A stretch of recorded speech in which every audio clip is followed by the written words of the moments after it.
कैसे हैं आप लोग। आज हम विज्ञान के 3 टॉपिक को डिस्कस करेंगे। पहला टॉपिक है कार्य, दूसरा ऊर्जा और तीसरा शक्ति। तो सबसे पहले हम कार्य की परिभाषा को जानते हैं कि कार्य किसे कहते हैं। जैसा बल लगाकर किसी वस्तु को बल की दिशा में विस्थापित करने की क्रिया को कार्य कहते हैं। हम किसी वस्तु पर यदि बल लगा रहे हैं तो उसमें विस्थापन होना चाहिए। यदि विस्थापन नहीं है तो किया गया कार्य शून्य माना जाएगा। मान लीजिए एक उदाहरण के तौर पे कोई दीवार है और हम दीवार पर बल लगा रहे हैं तो क्या दीवार विस्थापित होगा? नहीं होगा।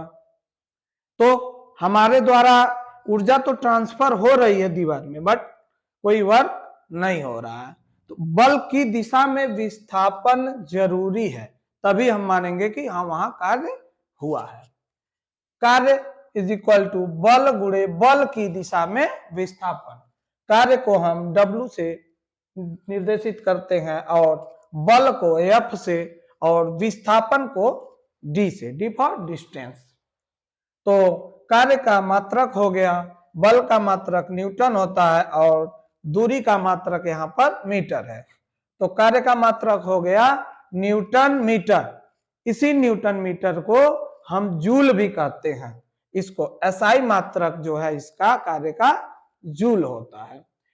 CGS पद्धति में कार्य का मात्रक अर्ग होता है। CGS पद्धति में कार्य का मात्रक जो है अर्ग होता है। तो सिंपल कार्य का जो फार्मूला है W is equal to F into D. यदि बल और दूरी का हम गुणनफल निकाल लें तो उस पर किया गया कार्य निकल जाएगा। लेकिन दूसरी स्थिति होती है यदि बल जो है किसी एंगल पे लग रहा हो, जैसा कि इस फिगर में दिख रहा है कि बल जो है एक एंगल पे लग रहा है। ऐसे देखिए कोई वस्तु ऐसे रखी हुई और उसको हम कभी तिरछे एंगल से खींचते हैं, तब उस पर कितना बल कार्य करेगा। जब एंगल बनता है तो वहां पे कार्य का फार्मूला हो जाता है F into D cos theta. Cos theta, theta जो है एंगल ये है कि कितने डिग्री का कोण बन रहा है। यहाँ पे यदि कोण 90 डिग्री का बन जाएगा तो हम लोग जानते हैं cos 90 की वैल्यू 0 होती है। तो बल और इसके दिशा के बीच का जो कोण होता है वो 90 डिग्री नहीं होना चाहिए। यदि 90 डिग्री है तो वहां किया गया कार्य शून्य हो जाएगा। कार्य की जो बीमा है यम यल पे पावर 2 टी पे पावर -2। यम देखिए यम होता है यहाँ पे, F का फार्मूला होता है यम ए। यम मतलब द्रव्यमान। यहाँ डी का क्या है? डिस्टेंस को, लंबाई को यल से निरूपित करते हैं। तो यल पे पावर 2 और समय को टी से, टी पे पावर -2। तो कार्य की बीमा है यम यल पे पावर 2 टी पे पावर -2। कार्य जो है एक अदिश राशि होती है। अदिश मतलब इसकी कोई दिशा नहीं होती है। 1 जूल बराबर 10⁻7 अर्ग होता है। 1 जूल में 10⁻7 अर्ग होता। अर्ग जो है इसका CGS मात्रक होता है। अब कुछ कंडीशन हम कार्य के डिस्कस करते हैं कि हमने अभी आपको बताया कि दीवार पे यदि हम बल लगाएंगे तो हमारी एनर्जी भले ही लॉस होगी। हम कोई कार्य करते हैं तो कहते हैं थोड़ी देर करने के बाद हमको थकान महसूस होती है। थकान महसूस होने का मतलब जो एनर्जी हमारे अंदर होती है वो उस ऑब्जेक्ट में ट्रांसफर होती है, हम जिस पर कार्य करते हैं। तो जब एनर्जी लॉस होती है तो थकान होती है। तो उसी तरह से F इंटू डी पे डिपेंड करता है। यदि हम दीवार पे बल लगाएंगे तो एनर्जी लॉस होगी, लेकिन डिस्टेंस 0 हो गया तो किया गया कार्य शून्य हो जाएगा।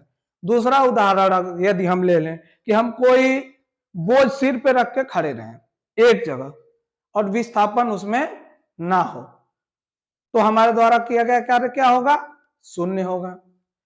अगली कंडीशन हम डिस्कस करते हैं कि हम कोई वस्तु या खाली ही सीढ़ी पे चढ़ते हैं, सीढ़ी पे चढ़ते हैं, छत पे जाते हैं और छत से फिर उतर आते हैं और जहां थे वहीं आ गए।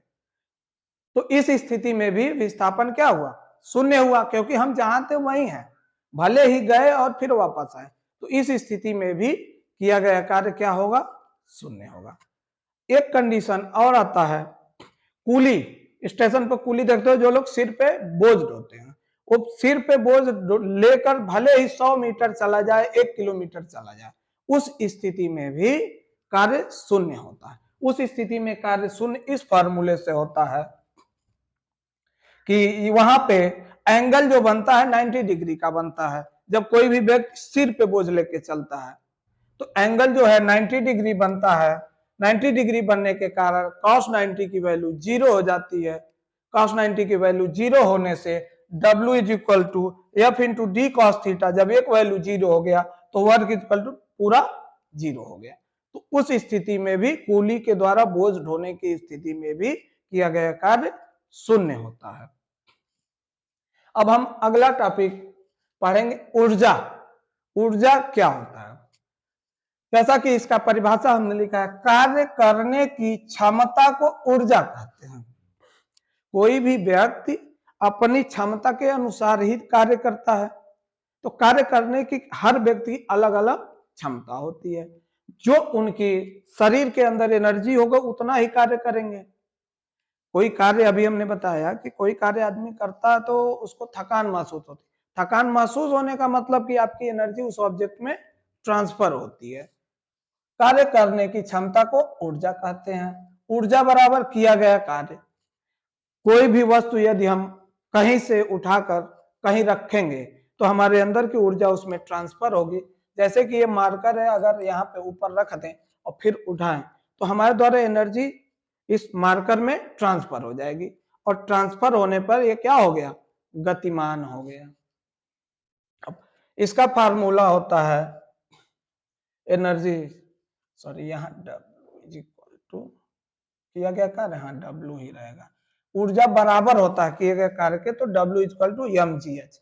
यम यहाँ किसी वस्तु का द्रव्यमान है, g क्या है? गुरुत्वीय त्वरण है, और h क्या है? इसकी सतह से ऊंचाई है कि हम किस ऑब्जेक्ट को कितनी ऊंचाई पे रख रहे हैं। mgh से हम इसका कैलकुलेशन करते हैं। ऊर्जा का SI मात्रक जूल होता है, और सीजीएस पद्धति में इसका भी मात्रक अर्ग ही होता है। यह भी एक क्या है? अदिश राशि। ऊर्जा एक अदिश राशि होती है। सामान्यतः ऊर्जा तो कई प्रकार की होती है, जैसे सूर्य ऊर्जा, प्रकाश ऊर्जा, द्रव्यमान ऊर्जा, नाभिकीय ऊर्जा, रासायनिक ऊर्जा, तमाम तरह की होती है। लेकिन हम ऊर्जा के दो विशेष प्रकार जो है हम आज यहाँ पढ़ेंगे। पहला प्रकार होता है गतिज ऊर्जा, गतिज ऊर्जा, और दूसरा होता है स्थितिज ऊर्जा। गतिज ऊर्जा वह ऊर्जा होता है जो किसी वस्तु को उसके गति होने के कारण उसमें होती है।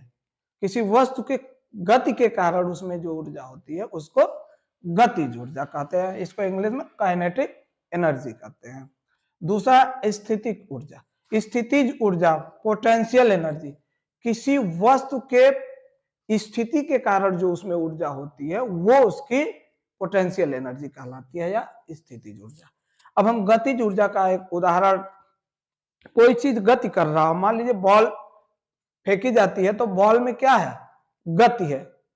बॉल में गति है जिसके कारण वो अपने आप को आगे बढ़ाते चली जाती है, तो वो गतिज ऊर्जा का उदाहरण है।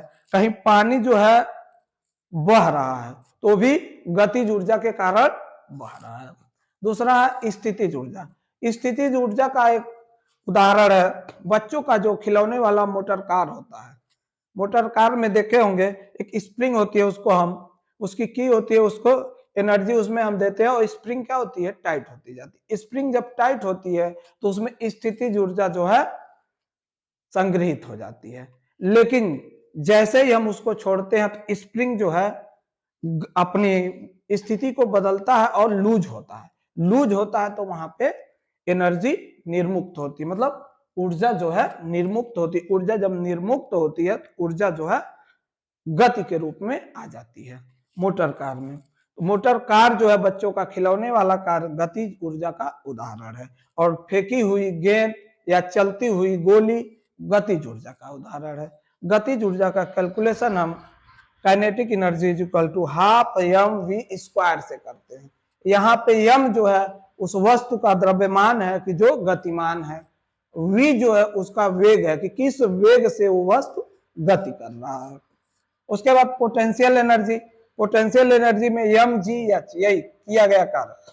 हम कोई भी कार्य करेंगे तो उसको करने के लिए हमको गुरुत्वीय बल के, गुरुत्वीय बल जो धरती की होती है तो उसके विरुद्ध कार्य करना पड़ता है।